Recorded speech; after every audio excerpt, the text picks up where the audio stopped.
로마서 8장 14절부터 18절 우리 함께 읽겠습니다. 무릇 하나님의 영으로 인도함을 받는 사람은 곧 하나님의 아들이라. 너희는 다시 무서워하는 종의 영을 받지 아니하고 양자의 영을 받았으므로 우리가 아빠 아버지라고 부르짖느니라.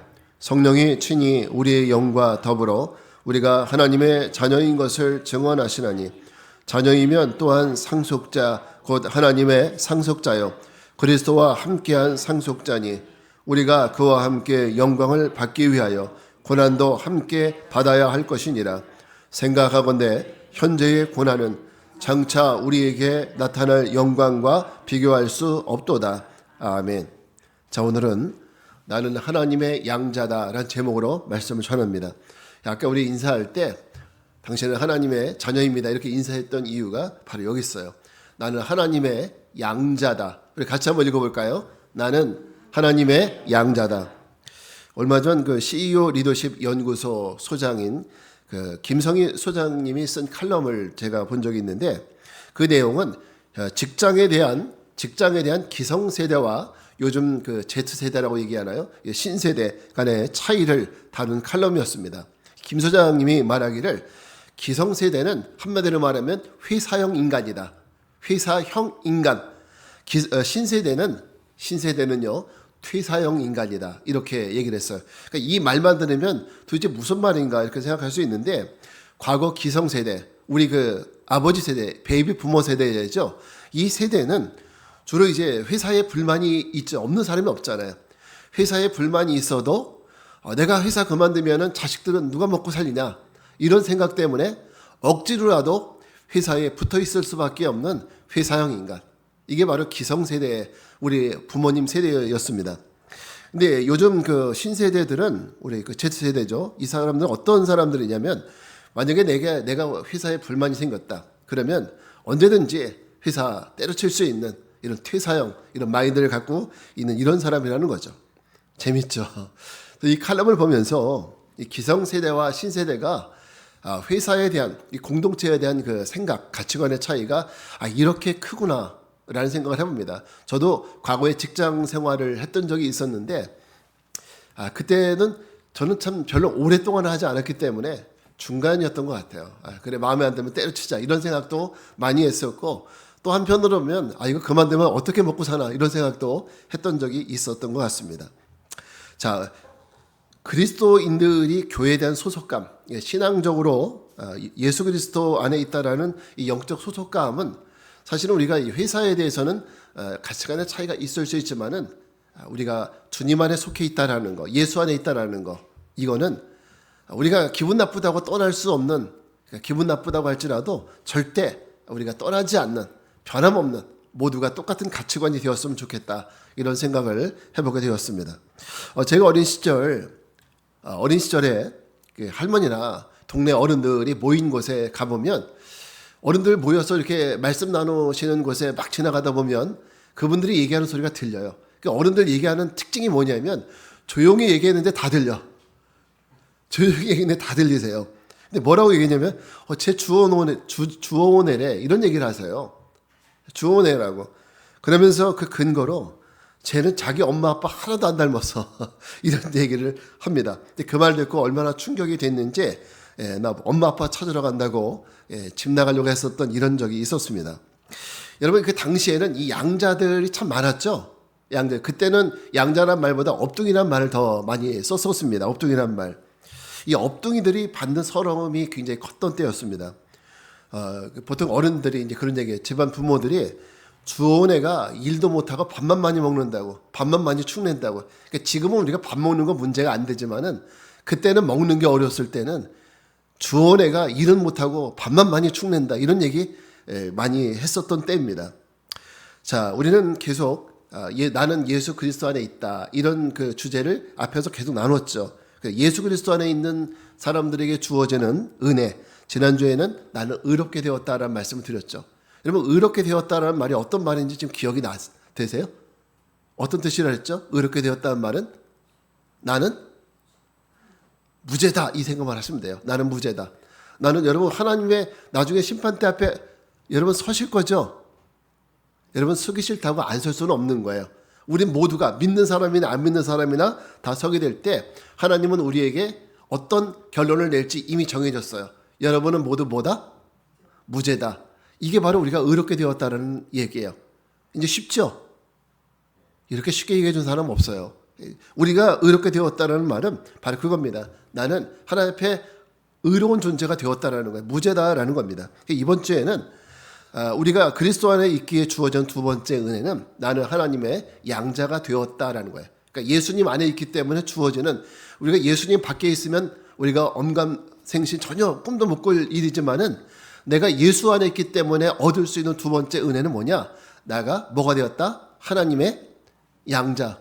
우리 어르신들 옛말로 해볼까요? 나는 하나님의 업둥이가 되었다. 해보세요. 나는 하나님의, 그렇게 해야 우리가 쉽게 이해가 되기 때문에 우리는 하나님의 양자가 되었습니다. 오늘 그 주제로 말씀을 드리는데, 자, 의롭게 된 것과 양자가 된 것이 어떤 차이가 있느냐? 자, 의롭게 된다는 것은요, 지금 말씀드렸던 법적인 의미로 우리의 죄가 없다라는 거예요. 하나님이 우리의 죄가 없다라고 선고해 주신 거예요. 이게 바로 우리가 의롭게 되었다라는 거라면, 양자가 된다라는 거는요, 하나님과의 우리의 관계가 바뀌었다는 거예요. 하나님과 우리의 관계.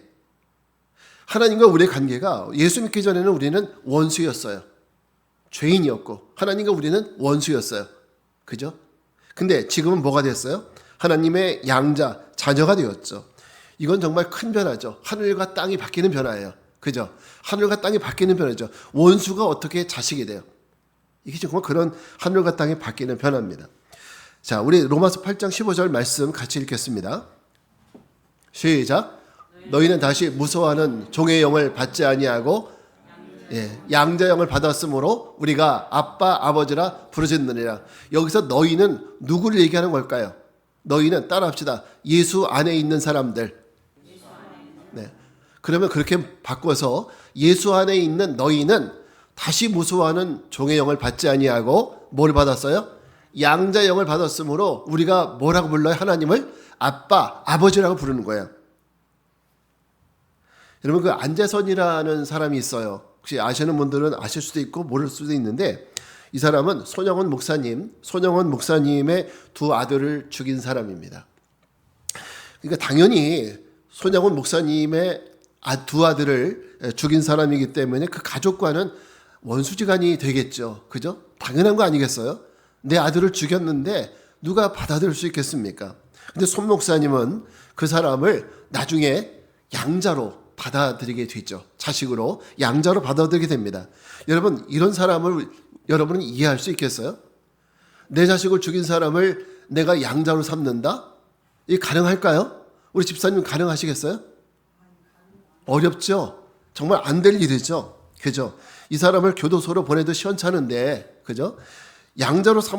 어떻게 양자로 삼을 수 있습니까?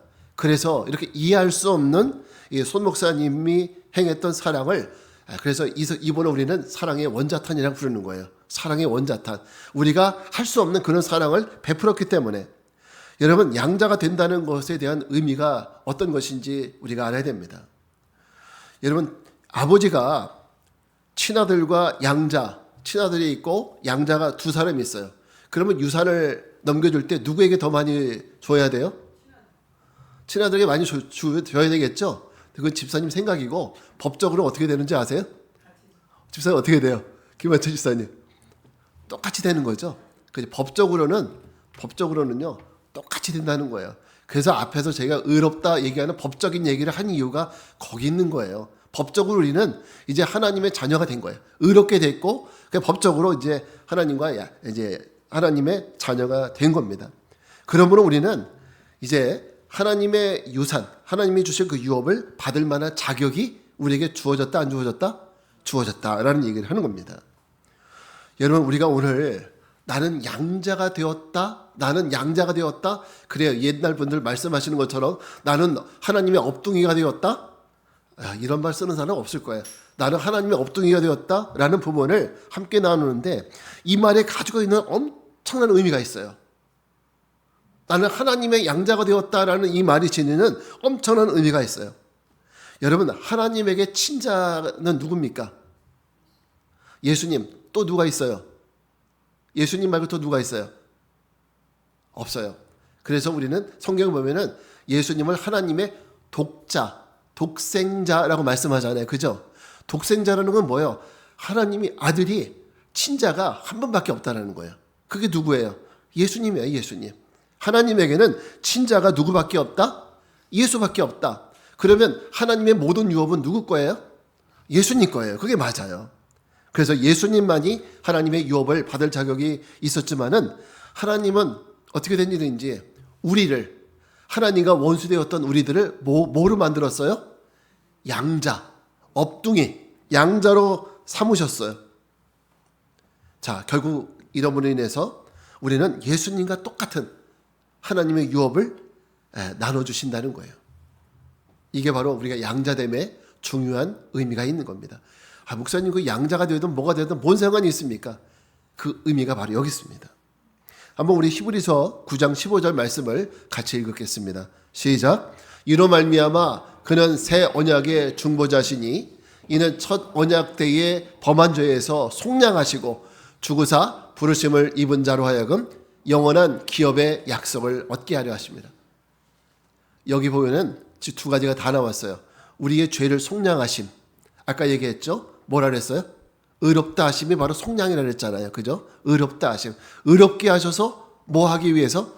우리로 하여금 하나님의 영원한 기업의 약속을 얻게 하기 위해서. 하나님은 우리를 왜 무죄라고 선고하셨느냐? 그 이유는 우리를 하나님의 자녀 삼으셔서 하나님의 그 풍성한 유업을 우리에게도 나눠주기 위해서 우리를 무죄로 선고하시고 하나님의 자녀가 되게 하신 거예요. 여러분, 우리가 양자됨이 우리에게 이렇게 기쁨이 됩니다. 여러분에게 기쁨이 되고 있나요? 내가 하나님의 자녀가 된 것이 혹시 여러분에게도 기쁨이 되고 있습니까? 자랑하고 계시죠? 네, 그렇게 하시면 좋을 것 같아요. 근데 우리는 반드시 하나님의 양자가 되어야 되는 이유가 있을까? 라는 것을 생각해 볼 때 그 질문에 저는 이렇게 대답합니다. 그 이유는 소망 때문이다. 소망. 뭐 때문이다? 소망. 소망 때문이에요. 우리가 반드시 양자가 되어야 되는 이유는 뭐 때문이다? 소망 때문이다. 그 소망이란 말이 어떤 말인지 혹시 여러분 아십니까? 이 비슷한 말이 있어요. 희망이란 말이 있고 소망이란 말이 있죠. 그 차이가 혹시 뭔지 아세요? 희망과 소망의 차이. 예, 소망은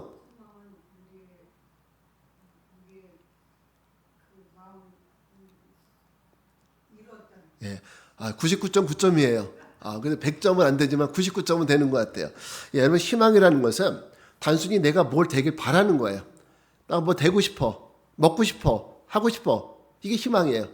그래서 희망사항이 있죠. 청바지가 잘 어울리는 여자, 희망사항이잖아요. 그게 희망이에요. 근데 소망은 뭔지 아세요? 소망은 내가 바랄 뿐만 아니라 그 목표를 바라면서 나가는 거예요. 그 목표를 바라면서 목표를 이루기 위해서 나가는 거예요. 여기서 중요한 것은 나간다는 거예요. 목표를 바라보면서 나가는 것. 이게 바로 희망과 소망의 차이예요. 근데 오늘 제가 말씀드리는 건 희망이에요, 소망이에요? 소망입니다. 여러분, 기독교는 희망의 종교가 아니에요. 여러분의 희망사항을 얘기하는 종교가 아니란 말이에요.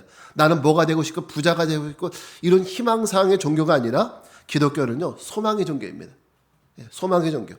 기독교의 종교는 미래에 대한 단순히 그랬으면 좋겠어 이렇게 희망하는 것이 아니라 그렇게 됨을 믿고 확신하고 바라보고 나가는 이런 소망의 종교가 바로 기독교예요. 그러니까 기독교가 생명력이 있죠. 소망을 가지고 나가니까. 그리스도 안에 있는 그리스도인들이 왜 양자가 되어야 되느냐? 바로 이 소망 때문입니다. 다시 한번 읽어보겠습니다. 그 소망이 어떤 소망이냐? 로마서 8장 17절 같이 읽습니다. 시작. 자녀이면 또한 상속자 곧 하나님의 상속자요 그리스도와 함께한 상속자니 우리가 그와 함께 영광을 받기 위하여 고난도 함께 받아야 할 것이니라. 자, 우리의 소망이 뭐냐면 바로 유업에 대한 소망이에요. 하나님의 유업. 다른 말로 이야기하면 하나님의 유산. 하나님이 가지고 있는 유산. 그 유산을 우리가 받아야 된다는 거예요. 그 소망이에요. 그걸 받아야 되는 소망. 이게 우리에게 생긴 거예요. 자, 아버지 대신 하나님의 기업을 상속받는 유업의 소망을 믿고 바라보고 나가는 사람들이 누구냐? 바로 저와 여러분들 그리스도인들이고 바로 양자된 사람들이에요. 만약에 여러분이 의롭게 되었어. 근데 양자는 아니야. 그러면 하나님의 유업을 받을 수가 있을까요? 없을까요? 없는 거죠. 여러분 천국은 누구 거예요? 하나님의 거죠. 천국은 하나님의 나라잖아요. 그것도 하나님의 건데 우리가 양자가 아니면 하나님의 나라를 내가 물려받을 수 있어요? 없어요? 못 받는 거죠. 그러니까 내가 양자가 돼야 하나님의 나라도 물려받을 수 있는 거예요. 하나님의 나라에 들어갈 수 있는 거죠. 여러분 그러니까 하나님은 우리가 죄에 대해서 이제 무죄야 나는 그걸로 만족해 이게 아니에요. 하나님은 우리 인간 죄 있는 인간을 죄가 없애주는 것으로 내가 할 일은 끝났어 이렇게 생각하시는 것이 아니라 거기에서 한 걸음 더 나가서 내가 이 인간들에게 조금 더 큰 선물을 주고 싶어. 그 큰 선물이 뭐냐? 바로 하나님의 유업을 바로 저와 여러분에게 주고 싶은 거예요. 이게 바로 하나님의 뜻이에요.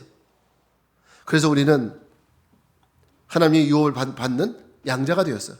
그래서 우리는 여러분 이제 하나님을 부를 때 뭐라고 불러요? 아까 찬양도 있죠.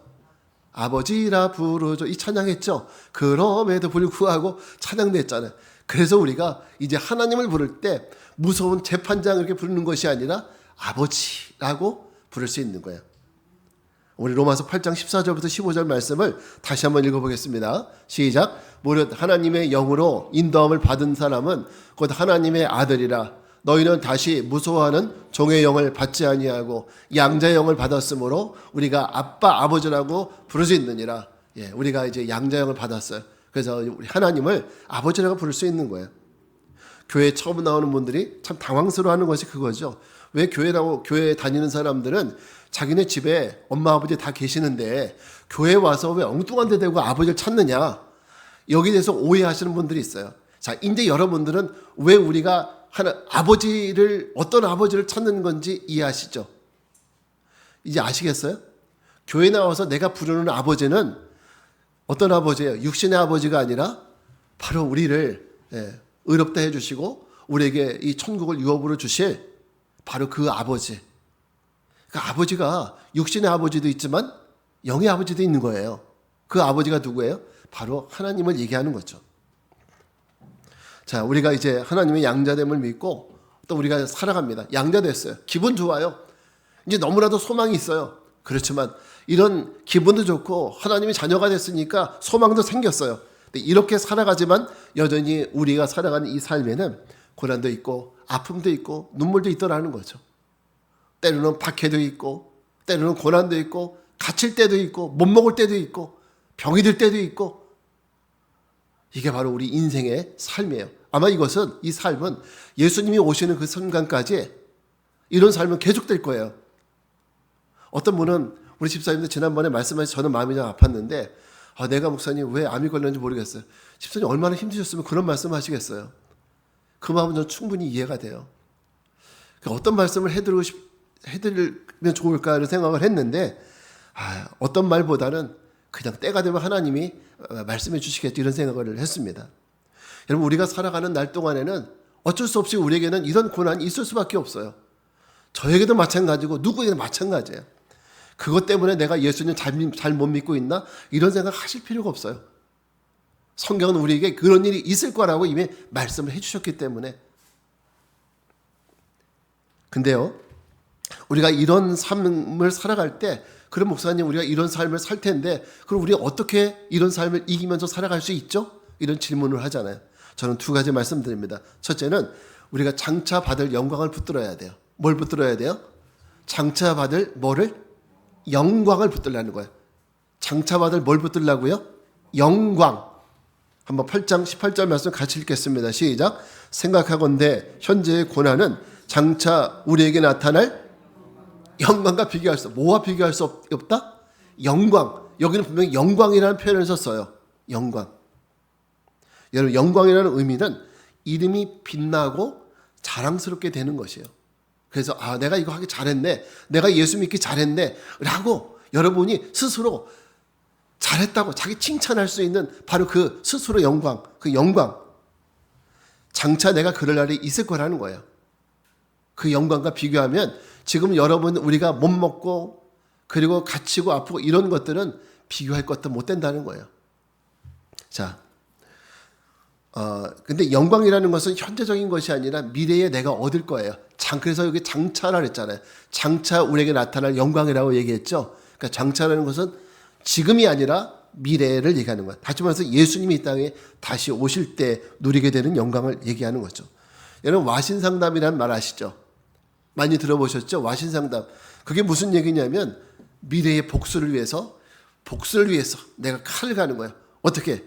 그 쓸개즙을 먹으면서 쓸개즙을 먹고 잠도 누워서 장작더미에서 누워 자면서 복수의 날을 기다리는 거예요. 이게 바로 와신상담이 갖는 의미입니다. 지금은 힘들고 지금은 고단하고 지금은 눈물 나고 아프지만 무엇을 바라보고? 미래를 바라보고 복수의 그날이지. 이 사람에게 그날을 바라보고 뭐하라? 참는 거예요. 참으라는 거예요. 오늘 로마서 8장 18절에서 바울이 말하는 어투가 똑같은 겁니다.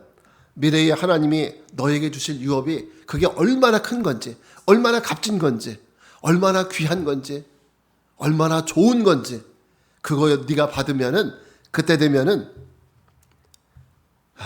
지금의 고난은 아무것도 아니라는 겁니다. 그때가 되면 시쳇말로 너희가 이런 말 할 거야.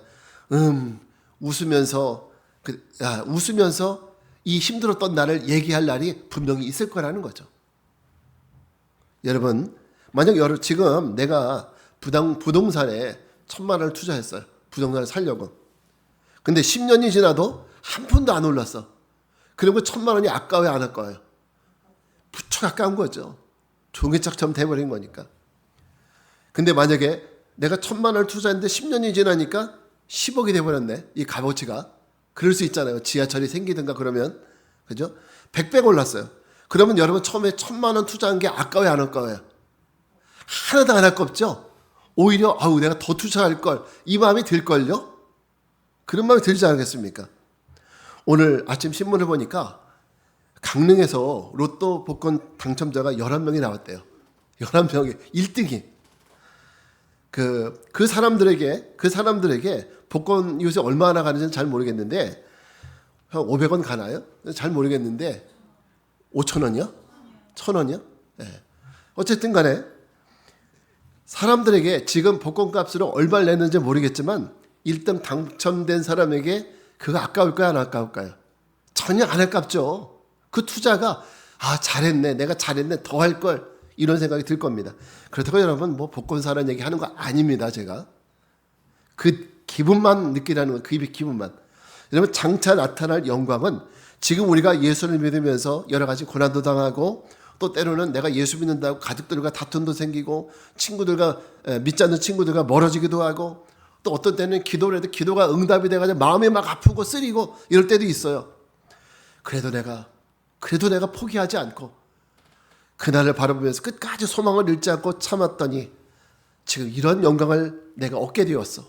바로 이렇게 할 만한 상상도 못할 정도로 그런 기쁨이 바로 그날에 기다리고 있다는 거예요. 그러니까 지금의 고난, 눈물, 어려움 이거 붙들지 말고 우리가 어떻게 하라 이런 것이 아니라 눈을 들어서 저 미래를 바라보면서 장차 주실 유업 이걸 붙들고 살아가라는 거예요. 지금을 바라보는 것이 아니라 지금 내가 힘들다 어렵다 이거 보는 것이 아니라 장차 내게 주실 유업 이거 바라보고 오늘의 이 어려움들을 어떻게 하라? 이겨나가라, 인내하라는 겁니다. 목사님 유업을 붙들어도 힘든데 그럼 어떻게 하면 되나요? 유업이 있는 건 고맙고 감사한데 그래도 힘들어요. 그럼 어떻게 하면 되죠? 이렇게 얘기할 수 있잖아요.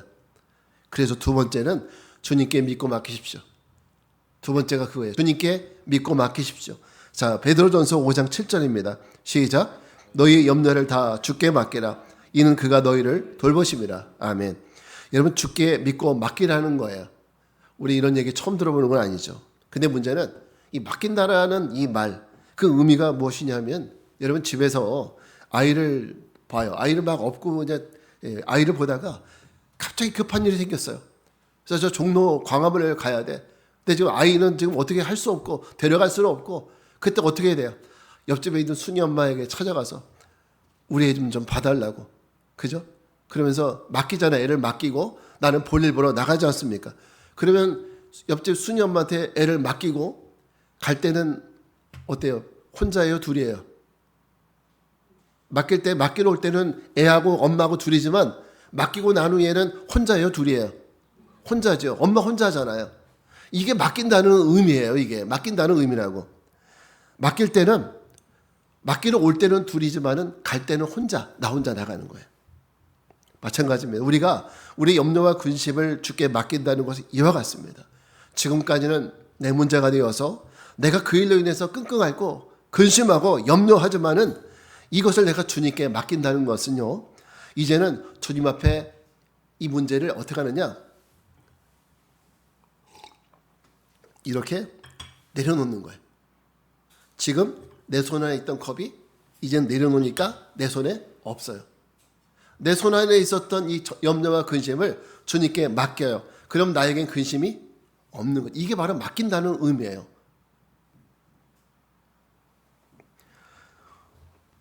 우리가 나의 문제를 주님께 맡기면 그때부터는 내 문제가 아니라 바로 주님의 문제가 되는 것입니다. 여러분, 하나님을 믿으면서도 우리가 제일 못하는 것 중에 하나가 바로 이거예요. 여러분, 기도도 잘하세요. 성경도 잘 아세요. 예배도 잘 드리고 다 그러세요. 근데 우리가 제일 못하는 것 중에 하나가 뭐냐면 맡기는 걸 못하세요. 하나님 이거 다 맡깁니다. 그러면서 나갈 때는 다시 다 끌어안고 나가야죠. 맡기는 게 아니잖아요. 이게 바로 우리의 모습이라는 거죠. 저는 교회에 처음 들어왔을 때 여러분의 얼굴보다 이 교회 문을 나갈 때 여러분의 얼굴이 더욱더 행복했으면 좋겠습니다. 그것이 저의 바람이에요. 조금 힘든 일이 있어도 얼굴이 굳었어도 교회 들어올 때 그럴 수 있죠. 일주일 동안 살다 보면 힘든 일이 많은데, 그렇지만 우리가 교회 들어와서 하나님 내 문제 주님께 맡깁니다. 다 맡기고 나갈 땐 다 맡기니까 나갈 때는 아우 시원하다, 다 툭툭 털고 나가는 거죠. 이런 모습을 좀 봤으면 좋겠어요. 우리의 미래의 양자로서 받을 유업을 기대하면서 나갈 때 여전히 우리의 삶에는 여전히 문제가 있지만 그 문제를 주님께 맡기고 나갈 때 하나님은 우리에게 최고의 행복을 선사해 주실 줄 믿습니다. 자, 오늘 말씀을 마칩니다. 여러분, 우리 양자됨은, 양자가 됐다는 것은 이렇게 귀한 일이에요. 그러나 양자됨의 유업은 오늘 당장 우리가 받을 수 있는 것이 아니라 미래에 장차 우리가 받을 유업이고 미래에 대한 얘기입니다. 그 유업을 받기까지 우리는 여전히 세상적인 걱정과 근심과 문제 속에 살아갈 수밖에 없죠.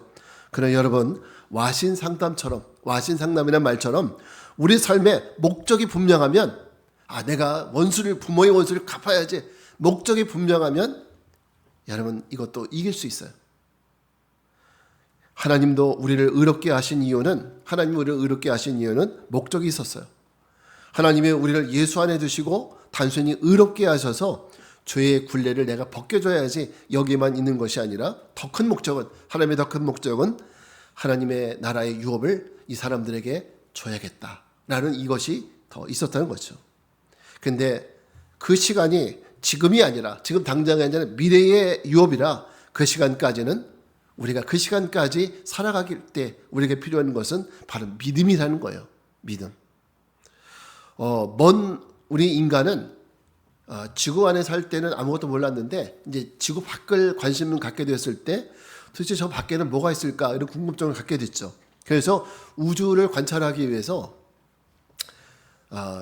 1990년도에 인간은 허블 우주 망원경을 띄웠어요. 들어보셨죠? 허블 우주 망원경. 그래서 좀 멀리 이제 그 우주를 보는 거죠. 인간이 볼 수 없는 부분까지 보는 거죠. 그런데 그 이상의 것을 볼 수 없는 거예요. 허블 우주 망원경이 한계가 있으니까. 더 멀리 보고 싶은 그 마음에 지난 2021년, 4년밖에 안 됐죠. 2021년에 오른쪽에 제임스 웹 우주 망원경을 띄워서 더 먼 곳에 있는 광경을 더 자세하게 볼 수 있었죠. 그래서 우리가 알듯이 저 제임스 웹 우주 망원경이 사상 최초로 이 블랙홀이라는 것이 실제한다는 것을 발견하는 이런 쾌거를 이루기도 했죠. 여러분, 믿음이라는 것은 그 눈을 현재가 아닌 먼 미래까지 바라보는 것이 믿음입니다. 그래서 믿음의 눈은 현재의 삶에 머물지 않고 미래의 하나님의 유업까지 바라보고 나가는 거예요. 바라기는 저와 여러분의 믿음의 눈을 활짝 열어서 지금 당장 내 눈앞이 아니라 저 멀리 저 멀리 미래까지 주님이 주실 유업을 사모하며 날마다 양자됨에 감사하는 우리 모두의 삶이 되시기를 주님의 이름으로 축복하고 기도합니다. 우리 이제 자리에서 일어나셔서 같이 기도하고